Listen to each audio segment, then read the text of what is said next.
I hate the holidays. I like you. Day of the Apollo moon landing. Middle school teaching in a pandemic is nearly impossible. I'm 5 years old. I burst into the house and I yell, "Call the fire department!" My sister and I were sloshing upstream.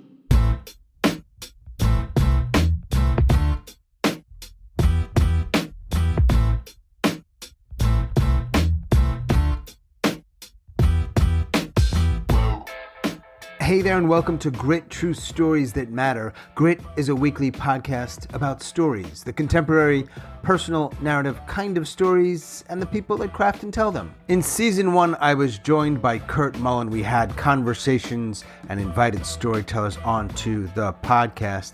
In season 2, we focused on women tellers. And now in season 3, we continue our conversations with stellar tellers, and we offer the best of our myriad events. Just like this week, the best of our recent 99-second story slam won by Neshama Franklin. Now you have heard one of her 99-second stories already, and you will hear another. And she will be joined by the other storytellers who moved on to the second round of this recent slam. Tayo Sanders II, Barbara Peterson, Emily Pitts, and Richard Munchkin. Great job, y'all. Now, why do we do this? Well, we want to feature these tellers and their stories, and also to help you, our listeners, craft and tell better, more engaging, more relatable, and more memorable stories. True stories, personal stories, grit stories. Check the show notes for upcoming events, including the Mental Health Happy-ish Hour this Sunday at 7 p.m. It's an open mic, and we would love to see you there. And if you could help us out, I know I say this a lot, if you rate and review this podcast, it really does help. I appreciate that very much. Okay, 99-second slammers, let's dive in.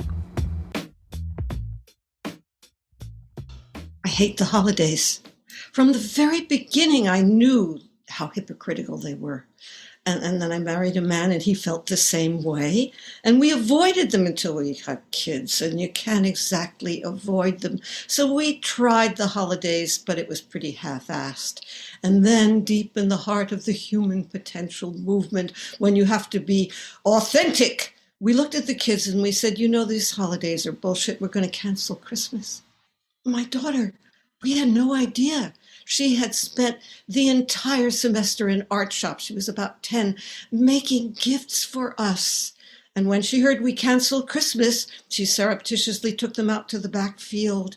And she burned the books and the poems and the paintings and the drawings. And she smashed the sculpture and she cut up the weavings and she buried it all. And I didn't know about this for a long, long time. It was the central trauma, she told me, of her childhood. I thought she was doing okay because she did lavish celebrations for her own children, but she told me they were awful because I always wanted to do it perfectly and I knew it was never right. Now, a good 3 decades has passed and everything is a little calmer. On her mantle are just a few branches and maybe a light and an ornament, and for once, it finally feels like comfort and joy, and at last, there's forgiveness on both sides.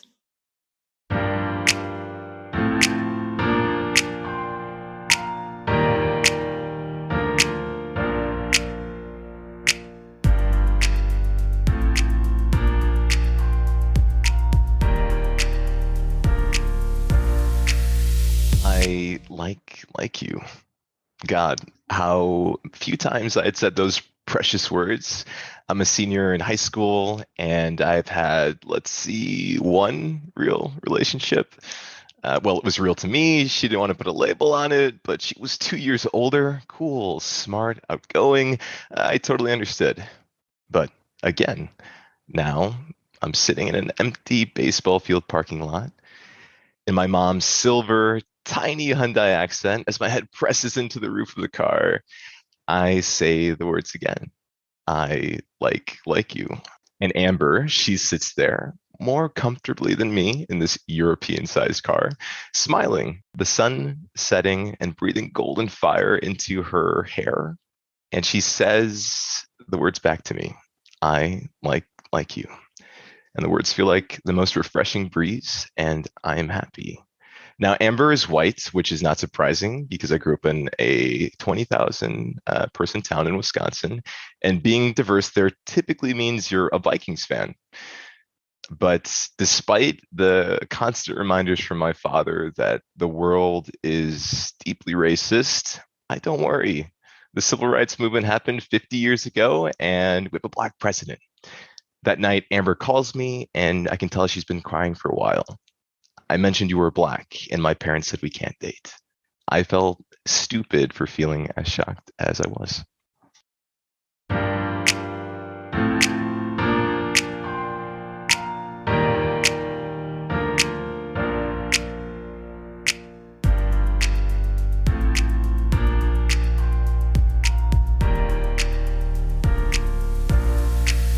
July 20th, 1969, the day of the Apollo moon landing, and I'm sharing a back seat with my new step-grandma, Mary. We're relocating her to our new big house in a suburb of Chicago from a cramped Jersey City apartment.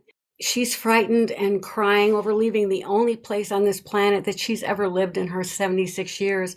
And I totally empathize because even though I'm only 16, I'm also lonely and feel so out of place at this new high school I'm in. I hold her hand and make happy small talk, and I try to comfort her, let her know she's not alone, but she has a new friend who knows what it feels like to be uprooted against her will. And in doing so, I feel my own loneliness and self-pity evaporate for a time. We get a motel room in Ohio and are huddled in anticipation in front of the TV to watch Neil Armstrong be the first human being to walk on another planet.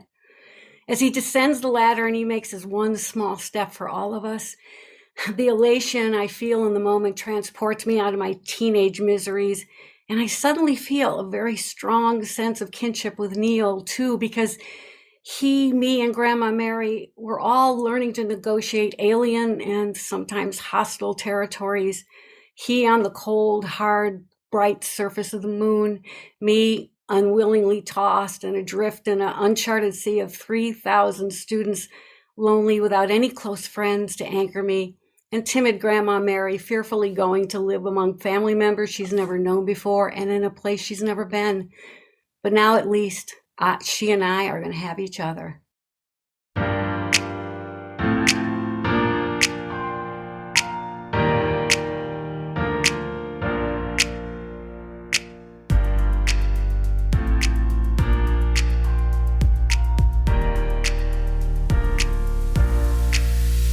Middle school teaching in a pandemic is nearly impossible.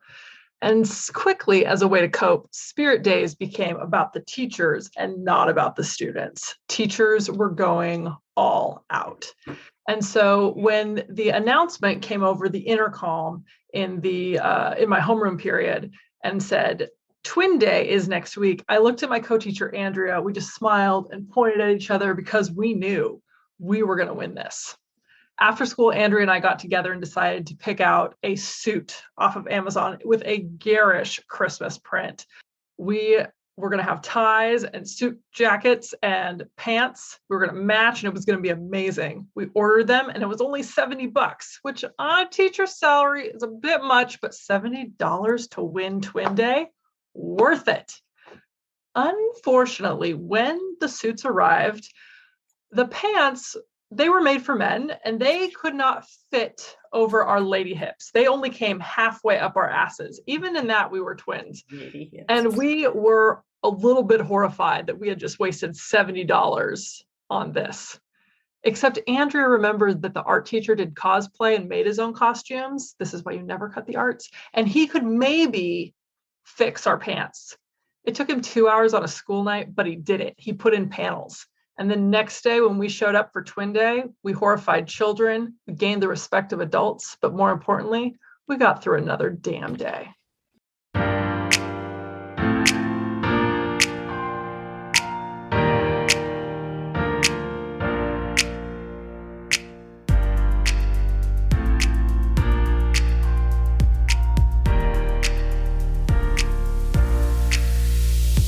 I'm 5 years old. I burst into the house and I yell, "Call the fire department."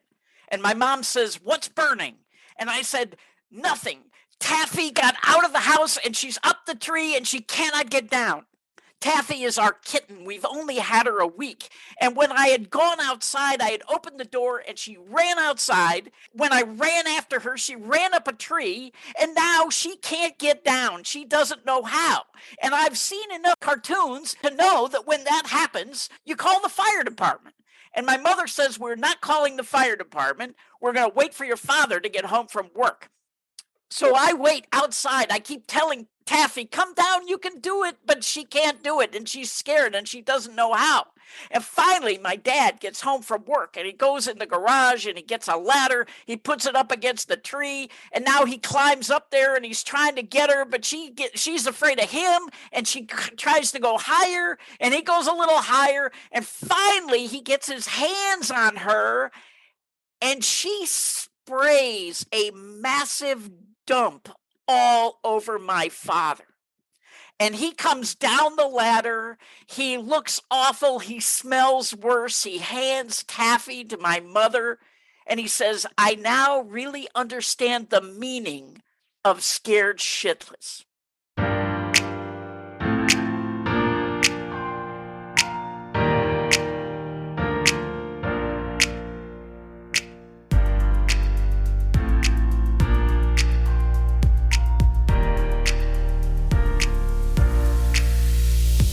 Everyone else on this Grand Canyon raft trip was cheerfully bouncing down the little Colorado. But my sister and I were sloshing upstream. She had told me to come on this trip. It's the trip of a lifetime. Now, my husband, John, had died 9 months ago, and I didn't think I was going to be ready. But she said, oh, it's a gestational period. And besides, we would have loved it, but he couldn't come down. Well, guess what? He was kind of coming down with us in the form of a sack of ashes. So I lifted that sack and turned it over. I expected to see a beautiful helix that would send him out into the Colorado, out into the ocean, out into wherever. And of course, a wind sprang up and plastered John all over me.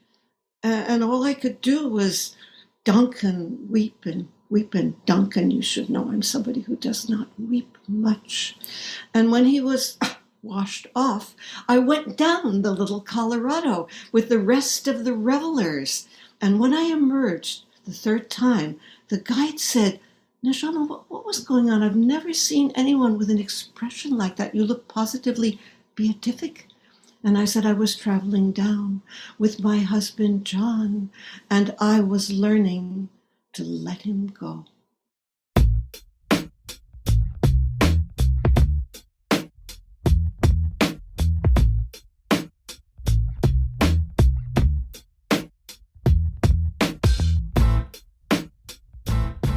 As always, thanks so much for listening and all of your support, and special thanks to our storytellers, our 99-second slammers, Neshama Franklin, Season 5 Slam number 3 champion, Tayo Sanders II, a first-timer with us, Barbara Peterson, Emily Pitts, Richard Munchkin. Well done. Good job. Check the show notes for upcoming events, including the Mental Health Happy-ish Hour and open mic this coming Sunday evening. And if you can help us out by rating and reviewing this podcast on Apple, if that's where you listen, I would really appreciate it. That is all for episode number 59. Boom.